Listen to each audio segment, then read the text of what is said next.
Welcome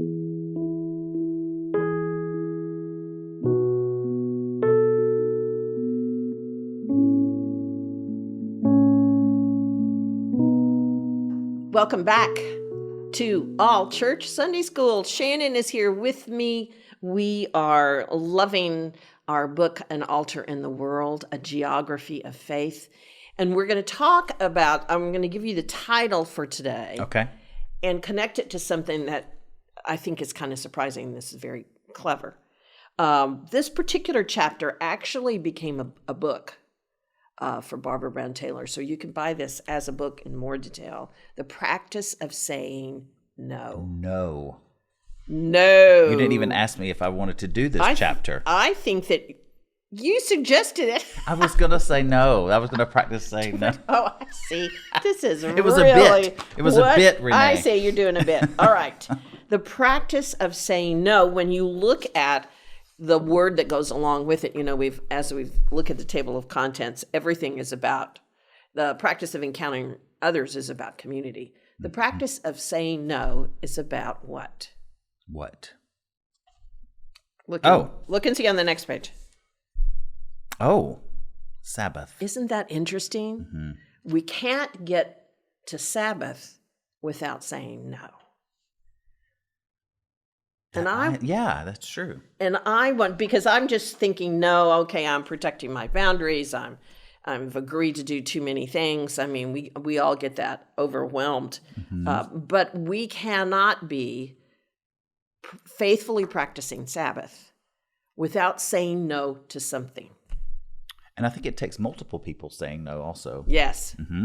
Absolutely. All right. So here's the way that Barbara Brown Taylor kind of sets it up. Would you read this one? Certainly. She says, someone just told me that in China, the polite answer to how are you is, I am very busy, thank you. If you are very busy, then you must be fine. If you have more to do than you can do, and the list never gets done, but only longer, then you must be very fine, because not only in China, but also right here at home, successful people are busy people. Effective people are busy people. Religious people are busy people. For millions and millions of people, busyness is the way of life. Is that true for you? Yep. Do you feel like I am addicted to the idea, I know because I've been trying to work on it, that I've got this connection between being really busy and being important. Yes. That's me. Yeah, I think I agree with that too. And it's also become such a way of life for me that if I want to take some intentional downtime, I have to leave my house. It's hard for me to take a day off and be at home. Because what would you do if you stayed at home? I'm going to do the laundry, and then I'm going to clean out a closet, and then I'm going to reorganize the DVDs or whatever. Because you've got to be doing something, and you're uncomfortable if you're not doing something? A little bit, yeah. I like to watch. I can watch TV and stuff like that, but I'm sitting there thinking, even if I'm not doing something, I'm thinking I ought to be doing your something. Other self is, Yeah. I think that here's a quote that Barbara Brown Taylor has from Karl Barth. A being is only free when it can determine and limit its activity. A part of freedom is some control over how frenetic our lives could be if we didn't take control. My dog Bernice is quite free. She's free because she has limited activity. She knows. Yes, I guess that would apply for my dog Daisy as well. So this idea that there's a higher calling to have control of your life, to not just be meeting everybody else's expectations. We haven't even gotten to what the Bible says yet. Right. But to just have a never-ending to-do list isn't the good life. No. It isn't optimal. It is not balanced. Now, we are in religious work, spiritual work. I was going to ask, do you think it's that pleasing others or meeting others' needs is more in our line of work, or do you think that that's sort of just across the board for most people? It might be pleasing in ministry because before I did ministry, and you also were in business. It's also about getting ahead. It's also about climbing the ladder. Maybe it's not. It can be for big purposes of the universe, and it can be just what it takes to have a paycheck and the money that you need to be content in life, whatever that amount of money is. Listen, so Barbara Brown Taylor in this chapter does a great job. We talked last week or the week before about her book Leaving the Church. Yeah. When she just decided that she couldn't be healthy. Right. And continue to be a priest. So she's going to unpack this in a different way in the chapter because of her own experience. But first, here's kind of a broad definition of what happens, her observation of busy people, the practice of saying no. Would you read that? Okay. I know people who can do 5 things at once who are incapable of doing nothing. I know people who are able to decide what to do without being able to do less of it. Since I have been one of those people, I know that saying no is a more difficult spiritual practice than tithing, kneeling to pray on a cold stone floor, or visiting a prisoner on death row, because while all of those worthy activities may involve saying no to something else so that I can do them instead, they still amount to doing more instead of less. Limiting my activity does not help me feel holy. Doing more feels holy, which is why I stay so intrigued by the 4th commandment. So let's remind ourselves, Exodus chapter 20, 8 through 11. Would you read that for us? Remember the Sabbath day and keep it holy.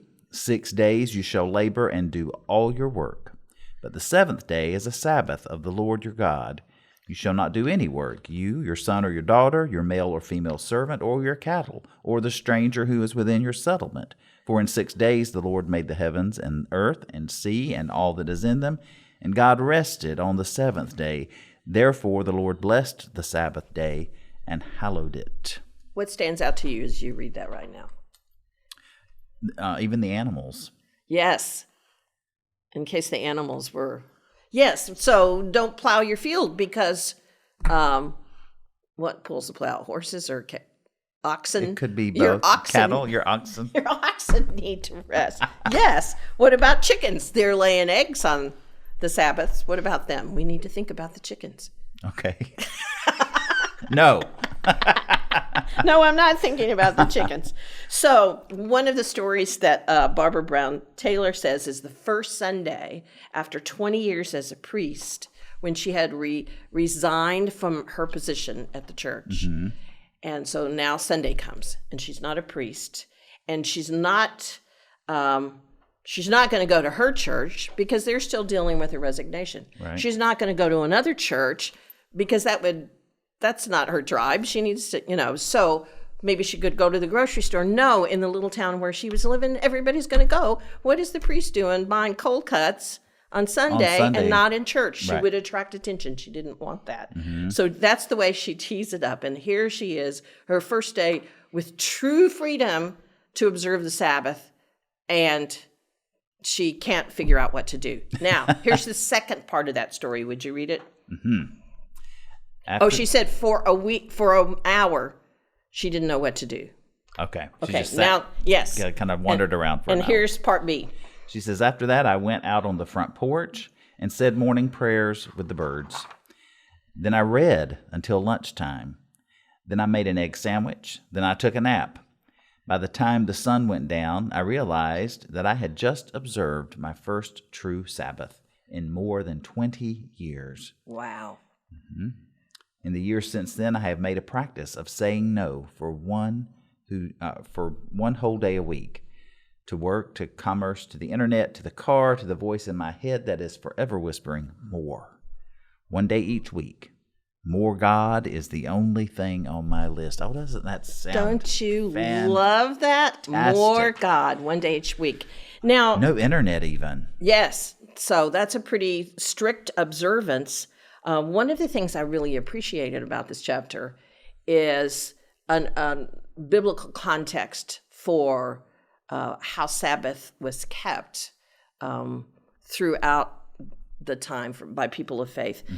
She writes, by the lunar reckoning of the Bible, Sabbath starts on Friday evening and it ends on Saturday evening. Look up the word in the book of Exodus. You discover that Jews were observing Sabbath before Moses brought the stone tablets of God's holy law down from Mount Sinai. The first holy thing in all creation, Abraham Heschel says, he wrote a book titled Sabbath, was not a people or a place. It was a day. God made everything in creation and called it good, but when God rested on the seventh day, God called it holy. The first holy thing in all of creation was a day. Now, for those of us who work on Sunday, that traditional observation from Friday at sundown to Saturday at sundown isn't out of the question for us. It is for you it because what? Because I'm usually preparing something for the next day. I can, but you could get it done on Thursday, or Monday, or you could get it done on Friday. You just stop at sundown. Okay. Get it all done on Friday. Come on, Shannon. I want you to try this. So, do you remember a time when most things were closed on Sunday? She talks about it in the chapter, just as you and I have experienced. She really makes that a really Southern thing because in the South, blue laws kept all the stores closed. You couldn't shop. Stores were closed, so people didn't need to work in those stores, so they got to stay home. My family observed Sabbath that was the one afternoon after we got home from church and had our roast beef, English peas, mashed potatoes, rolls, and pie. Then everybody took a nap. I didn't like naps, so I would go sit in the swing on the front porch. But we were expected between church in the morning and church in the evening to be at home with our family, not to have friends over. Right. Now we were with friends by Sunday evening when we went back to church, but it definitely felt slow to me, and my memory of it was that it was somewhat boring because I like to do things. Tell me about your experience. Well, very similar. We were home on Sunday afternoons, but I remember in particular a man in my congregation, the church that I grew up in, owned a store. And like everything else, it was closed on Sundays. But when I was around maybe 8 or 9, he started opening the store on Sunday. And so one afternoon, did you ever our family used to just ride around on Sunday go for a ride. afternoons? And yes. sometimes we would stop and get a milkshake or something. I feel like we would stop at A&W Drive-In and get root beer.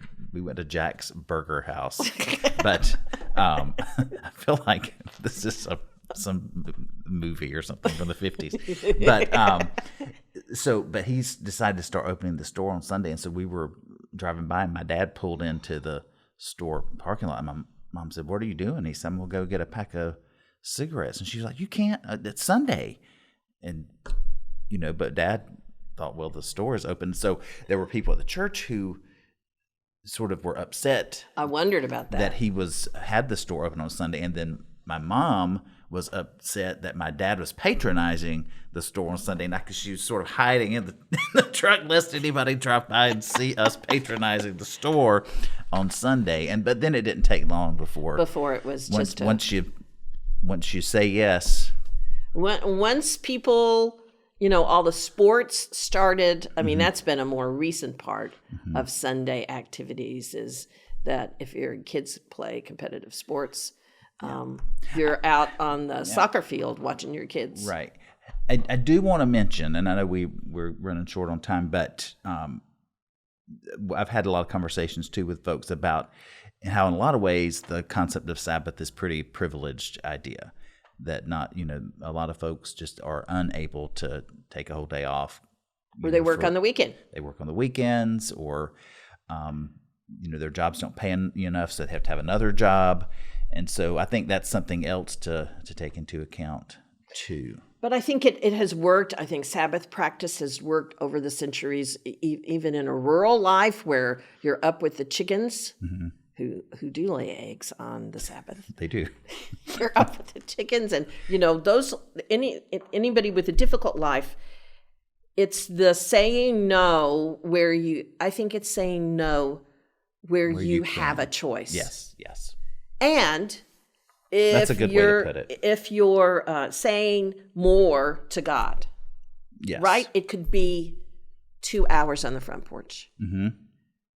It could be the decision about no internet on a particular day. And I think it's movable. Yes. I think we could make it on Mondays if Monday is your day off. As Jesus reminded us, the Sabbath was made for us. Yes. And not us for the Sabbath.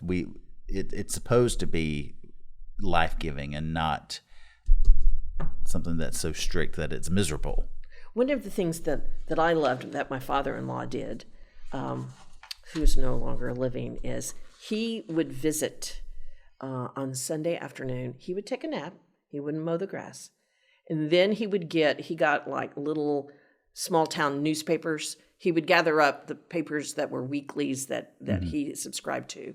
And he would get in the car, and I got to ride along with him a couple of times, and go and call on some widow ladies in his church, who lived alone, who had connections with these small towns where he had newspapers. He would take them the paper. They would sit and talk. They would have a pot of coffee ready. They would just visit, and that would be his Sabbath practice, to be with somebody who didn't have family around, That's nice. It was so sweet. It was like, those were the calls that he made. And he had, he rotated. He had 5 or 6 ladies that he call on. Is there anything I can do for you? Do you need anything? It was just really special. So the practice of saying no is the practice of saying yes to God. Gotcha. More God. That. What is that quote that we love? More God is the only thing on my list, she said. So this is the beginning of the conversation, because we want to hear from you how you have worked Sabbath keeping into your life. How have you, because it is flexible, found this time when you're saying no to all the things that want your time so that you can say yes to God, more God in your life? We need some feedback, because Shannon and I could learn from your experience, right? Absolutely. And if you haven't worked up a Sabbath practice yet, what are some ways that you could? And that would also give us some ideas to share, for us and to share with other people. So I think it would be great to hear from you, and let us know how you plan to practice Sabbath. I can't wait. Me too. All right. Now, what are we talking about next week? Oh, gosh, I can't remember. Do you remember you picked? I did. I don't have the book with me, and it slipped my mind, but we'll figure it out. I'll put it in the slide. Okay, that'll be good. We always love spending time with you. We can't wait to hear let's think together about how we practice the Sabbath by saying no. All right, sounds good, Renee. All right, you're going to say yes to that? I'm going to say yes to saying no. All right. All right. We'll see you next week. Have a great week. Bye-bye.